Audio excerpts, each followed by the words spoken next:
My brother proposed to my fiancée to prove she loved him more than me, but it only proved that he has single-digit IQ, and my parents are on his side. Posted by u/equivalent_ladder 197. My 28M brother Mark, 26M, used to date my fiancée Jen, 26F, a year ago. They were only together for a month before he broke things off with her because he was bored of being in a relationship and never really wanted to settle down anyway. At the time they were dating, I was in a different state, so I had no idea he even had a girlfriend, and I didn't know who Jen was until I met her. Jen and I met at a bar when I moved back in October, and we hit it off really well. She was easily the most beautiful and intelligent woman I had ever met, and we met up a few more times before we made it official. Fast forward to December, and I finally brought her up to my family and suggested they meet her at Christmas. They knew I was in a relationship, but I'm not the most open about my personal life, so I kept details about her to a minimum until I knew how serious we really were. My parents asked to see pictures, and they started passing my phone around the dinner table. Mark saw it and blew up, calling me a crap-smelling brother for dating his ex-girlfriend and demanding that I break up with her. I refused. When I asked Jen about it, she confirmed they had dated and gave me the details about their breakup. It took a few weeks, but eventually, Mark stopped bringing up the fact that I was dating his ex, and I thought he was over it. On Jen's birthday this year, I took her out to a fancy dinner with both of our families and her closest friends, and I asked her to marry me. Mark flipped out again and caused a scene about me proposing to her, which my sisters and I immediately shut down. The incident happened this past weekend.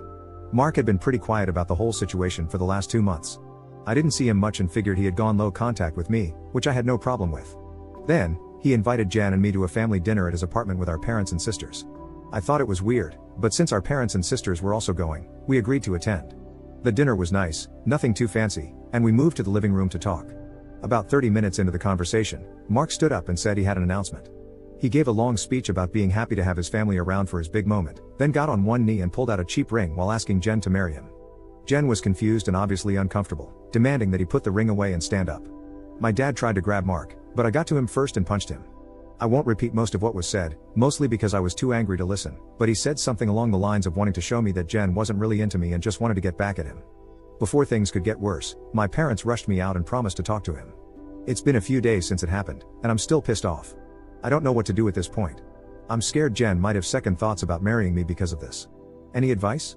Update 2 days later. First, I want to thank everyone for reading.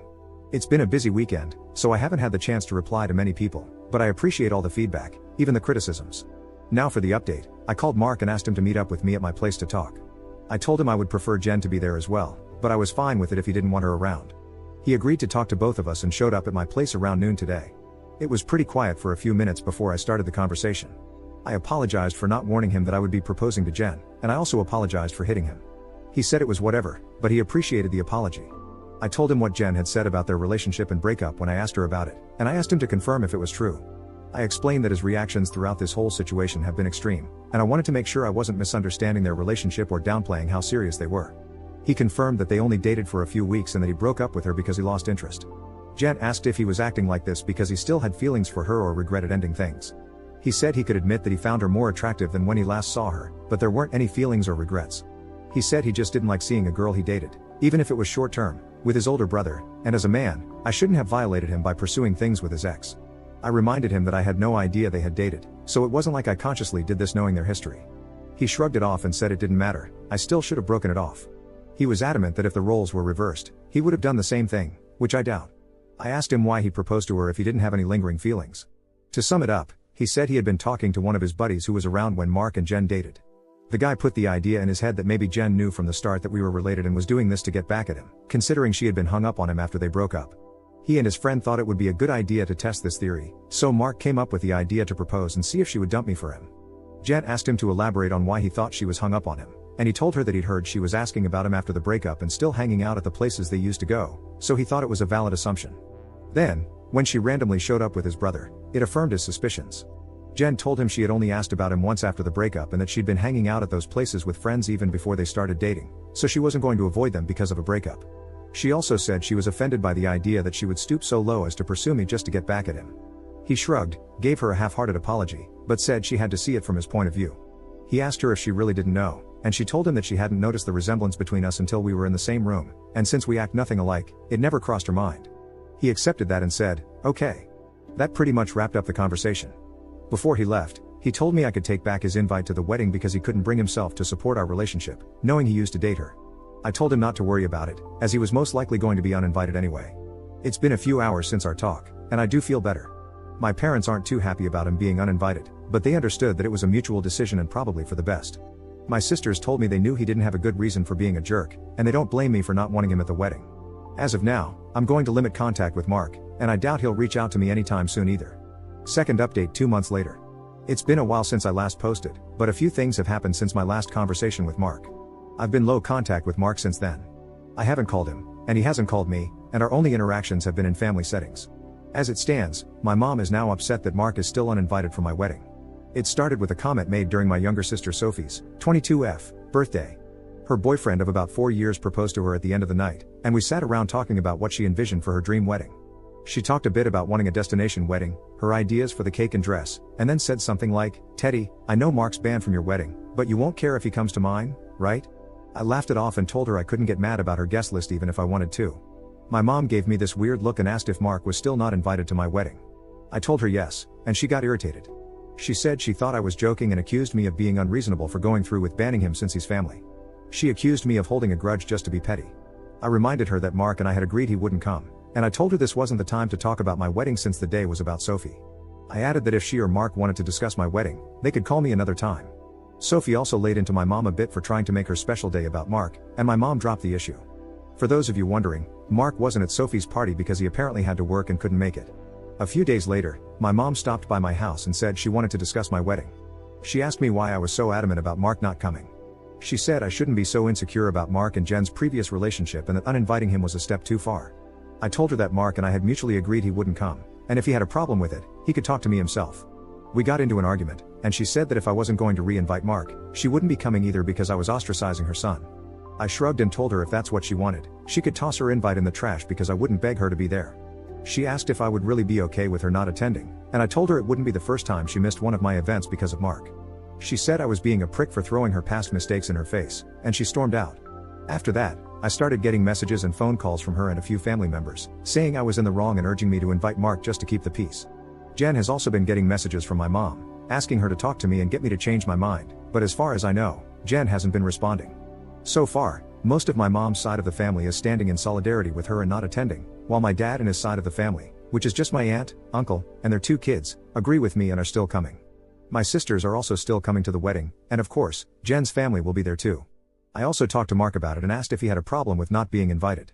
He said he had uninvited himself in the first place and didn't understand why everyone was making such a big deal, since he still doesn't want to go.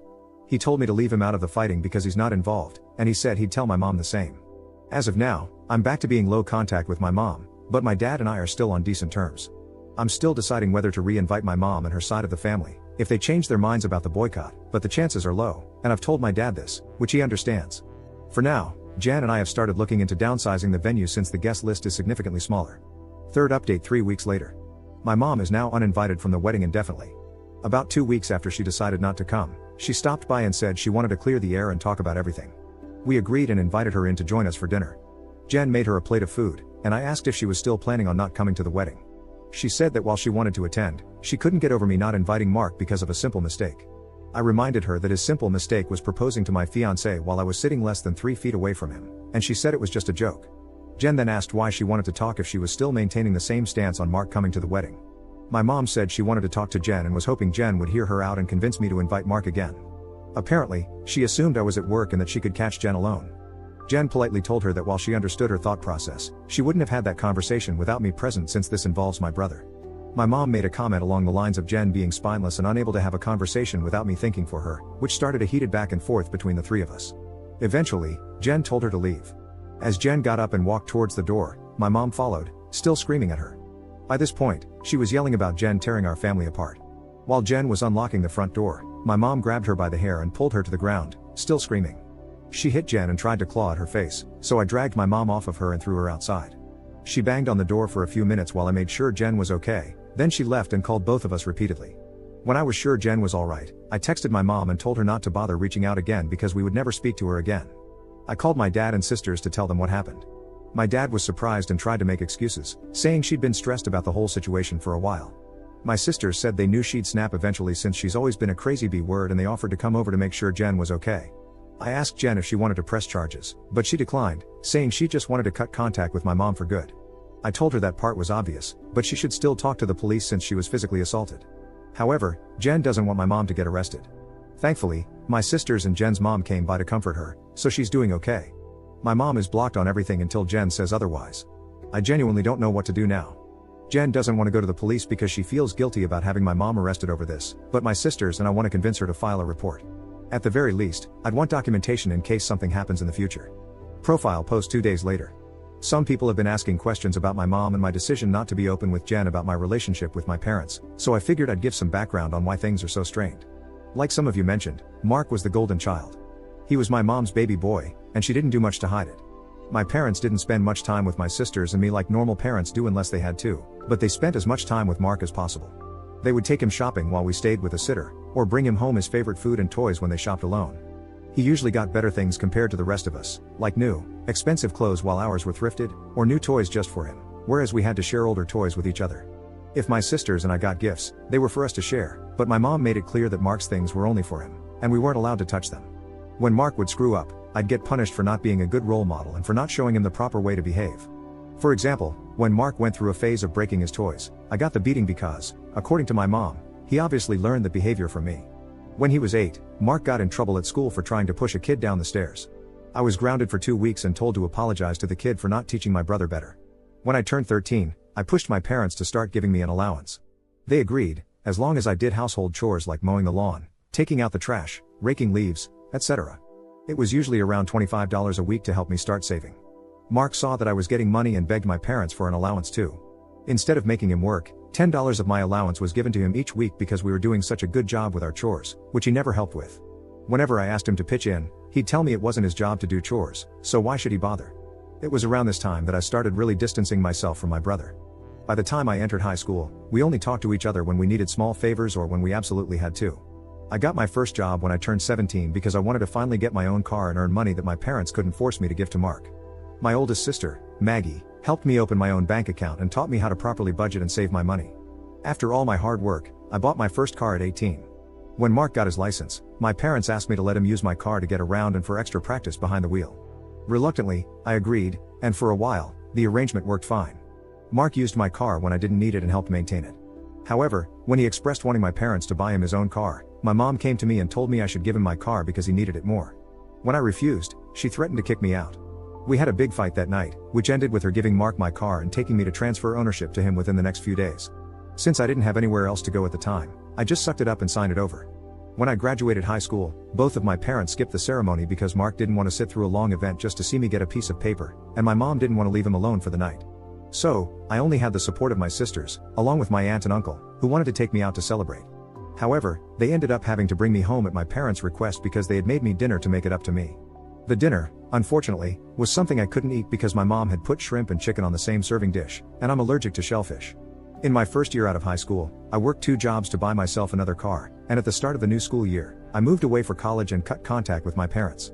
They, mostly my mom, tried to reach out for the first few months through social media and Sophie, but I never responded.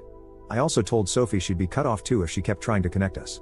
When my mom couldn't get to me through Sophie, she tried going through my older sister Charlotte, and a few times through Maggie and Mark, until I threatened to file a restraining order for harassment. It was a bluff because I had no idea how to do it, but it managed to scare her off. After that, the most I received from her were occasional happy holidays texts over the years. Around the time I moved back, Charlotte told me that they had been seeing a family therapist, at her request, and my parents wanted to apologize for how they treated us. I was hesitant, but I agreed as long as they were genuine, and the reconciliation process started when I moved back home. That doesn't even scratch the surface of everything they put me through, and it took a lot for me to even begin letting them back into my life. When I met Jen, I wasn't sure where my relationship with her was going or where things stood with my parents. I didn't want to mention my family at all, mostly because I was prepared to cut contact again if needed. Jen was understanding that it was a sore subject and didn't press for more details. I hope this helps shed some light on some of the questions I've been seeing pop up. 4th update 17 days later. I want to thank everyone who's taken the time to give me advice on what to do going forward, as well as all the kind messages and comments I've received over the past few days/weeks. Jan and I have read the comments together, and we appreciate everything. To answer the most common question about why I chose to reconnect after everything, the short answer is that I would do anything for my sisters. Charlotte wanted the entire family around for the birth of her first child and to help her adjust. She didn't want part-time aunts and uncles who would only visit her kid during birthdays and holidays. She was never the type to ask for much of anything growing up, so when she asked if I would be willing to try for her, I agreed because it would make her happy. I also think part of me hoped that maybe my parents had changed. I don't regret trying to reconcile, either. My parents are still terrible, but I met the love of my life, so I call it a win. A few people wanted to know if there's an update, so here we go. Sorry if it's a bit messy or confusing, a lot has happened. We filed a report with the police and were told that, even though Jen doesn't want to pursue anything, it's not up to us to decide whether it goes further, though they would keep our preference in mind. We provided solid evidence of the assault, including pictures of Jen's face and texts between my mom and dad about what happened. We were advised to report and document any future incidents involving my mom, in case anything else happens. Considering where we live, I doubt it'll go anywhere, but at least it's on record. I received about 100 angry text messages from my mom, which tells me they at least spoke to her about the incident. My mom tried to corner me as I was leaving work and screamed at me about trying to ruin her life. She kept yelling that I was an awful son for trying to get her arrested over a small misunderstanding and that she didn't understand what she'd done to deserve being punished like this. I told her that if she didn't want to be in legal trouble, she shouldn't have hit Jen. She demanded that I tell the police to drop the report, which I refused. I reminded her of what the officer said about it being out of my hands. She had a tantrum in the parking lot and hit me a few times, just on the chest and arm, before security intervened and escorted her off the property. I had to talk to my boss about the incident, but luckily, she was understanding after I explained everything that was going on. When I got home, I told Jen what happened. She was upset and asked that we discuss our plan for dealing with my family moving forward. It was a long talk, but we took the advice of some Redditors and decided to go completely no contact with my family, aside from my sisters. We agreed that having them in my life is adding unnecessary stress for both of us, and we aren't even married yet. Jen said she wanted to consider moving away to put some distance between us and my family. She explained that she had tried to stay out of my family issues because it wasn't her place, but she refuses to deal with my mom's behavior or my dad enabling her abuse any longer. A lot more was said, too much to include in this post, but I agreed with her that they were more trouble than they're worth, and I don't want to put up with this anymore either. I also agreed to start therapy, and Jen is helping me find a therapist. I decided to call my dad after our talk and let him know that I would be going no contact. He didn't answer the first time I called, so I left a message asking if we could have a long conversation.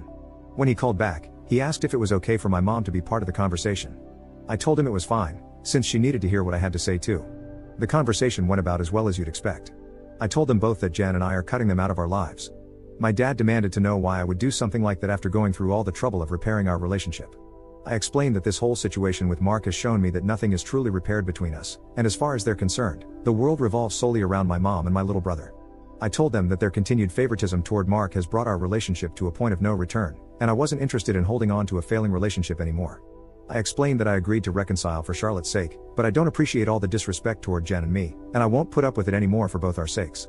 To my mom specifically, I said I was tired of her using me as a scapegoat for her bad parenting and for Mark's attitude. I also told her that I would never forgive her for what she did to Jen, nor for what she did to me and my sisters growing up. She started to say that I should move on like my sisters have, but I cut her off and told her she should take their forgiveness and move on because she would never receive it from me, especially after everything she's done these past few weeks. She started crying and asked how I could treat her like such a villain. I told her that she could only be upset with herself because I've done nothing wrong. She cried harder and said she regretted having me and that I've only tried to ruin her life. This started a heated argument between my mom and Jen once again. Jen told her, in much more colorful words, that she was disgusting, along with plenty of other choice names, for saying something like that to me. I'm not sure if my mom left the room or just decided to stay quiet, but she stopped talking once Jen finished. My dad said he wasn't okay with being shut out of my life and asked me to try to understand my mom's point of view. He said she was also struggling because her kids were at odds, and I was being unfair by punishing her for her struggles with raising and caring for us. The last thing he said was that we were a family, and I shouldn't let past mistakes stop us from moving forward together. I told him that the only people my mom ever cared for were Mark and herself, and there was nothing he could say or do to change my mind. I told him it was up to him whether or not he kept my number, but I would be blocking both him and my mom everywhere, and I wouldn't be reaching out again. Then I hung up. Afterward, I sent a long email to my entire family, uninviting everyone except my aunt, uncle, and sisters from the wedding, with a link to my posts attached. I hadn't cried in a long time, but Jen held me while I cried after writing the email, reassuring me that we would be okay. My sisters also reached out to me after reading the email. I apologized to Charlotte for not being able to continue reconciling like she wanted, but she told me it was okay and that it's not my fault I had to cut them off again. The response from my family has been pretty mixed. Some are angry that I aired out family issues on a public internet forum, while others are upset with my parents because they never knew it was this bad. The last person I talked to about everything was Mark. He asked if I was cutting him off too, and I told him I wasn't, but I wouldn't be going out of my way to reach out to him either. He didn't argue and just wished me the best with the wedding, and we haven't spoken since. Right now, Jan and I are looking for a new place to stay. The plan is to move closer to Jen's brother, who lives about 3 hours from where we are now, and we both like the city he's in.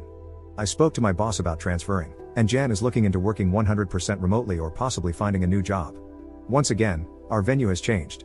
Since the guest list is significantly smaller, my future brother-in-law is considering letting us use his lake house for the wedding. I don't plan to post any more about this unless something drastic happens, at least not until the wedding, because I want to move on with life. Thanks, and happy holidays. Fifth update 10 months later. Hey everyone, it's been a while since I posted here. Things have been busy, but I saw a few requests for an update. It's small, but here it is. I have a wife and a newborn daughter now. We found out Jen was pregnant around the time of my last post, which pretty much kicked us into overdrive as far as moving away and starting fresh in a new place. I was able to transfer to a different location, and Jen found a new job that allows her to work remotely. We got married 4 months ago at her brother's lake house. We didn't plan to have the ceremony so soon, but we didn't want to wait for the baby to arrive before getting married. Jen also found a dress she fell in love with and didn't want to outgrow it. It was a small ceremony with mostly her family present, but my sisters, aunt, and uncle attended as well. I know some people probably expected to hear about a huge blowout at the wedding, but honestly, it was easily one of the best days of my life. My daughter was born early last month. She's beautiful, happy, and healthy, and Jen is doing well too.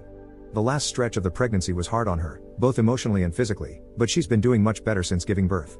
She's seeing a doctor regularly during this postpartum phase due to complications she had during the pregnancy, but so far, there haven't been any major health concerns. Aside from complaining about the doctor visits, I don't think I've seen a frown on her face since we brought our daughter home. As for my parents, I haven't heard from my dad, but my mom did reach out a few days after the wedding. Apparently, my uncle sent them some of the photos taken at the wedding. My mom made a fake Facebook page and started spamming Jen and me with angry messages about being excluded from both the wedding and Jen's pregnancy. She went on a lengthy tirade about being entitled to be part of her grandchild's life and how unfair it was that she wasn't allowed to be present in our lives. She asked to visit us, demanded that we visit her, and even asked to be in the delivery room, all of which I quickly shut down.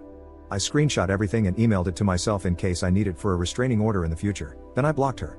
I haven't heard from her since, but I know she's been harassing my sisters to get them to talk to us on her behalf. I don't know what, if anything, they're doing about it, but I made it clear that Jen and I have nothing to discuss with her. For everyone wondering if Mark and I have been in contact, the answer is yes. He called after we came back from our honeymoon to congratulate us on the wedding and the pregnancy. We had a long talk about everything that happened. I won't go into detail, but we both got to say a lot, and he offered both me and Jen what feels like a sincere apology for what he did.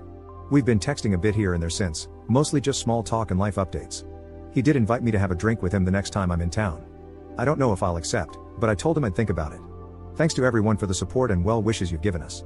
Sorry if this update was a bit all over the place. Edit. Just to clear it up before anyone asks, Mark doesn't know where I live and likely won't know in the future. If he chooses to give updates about my life to my parents, that's his choice, but I won't give him any details that could help them show up unannounced. Unfortunately, even if we're able to form some sort of relationship, I'll never be able to fully trust him.